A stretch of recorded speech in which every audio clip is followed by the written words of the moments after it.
इसके साथ कहां से आ रही है? अबू ये मेरी सबसे अच्छी स्टूडेंट के भाई हैं और उसकी तबीयत कुछ खराब थी तो मैं बस उसके घर गई थी उसका हाल पूछने। बकवास बंद कर। चल अंदर चल।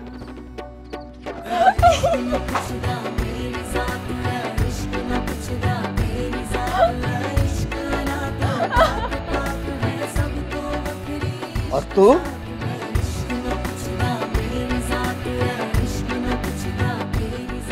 आज तो तू इस गली में आ गया है। आज के बाद इस गली में दोबारा कदम रखा तो मैं तेरा वो हशर करूंगा कि जिंदगी भर याद रखेगा।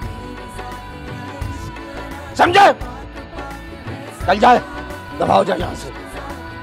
क्या देख रहा है? दबाओ जा यहां से।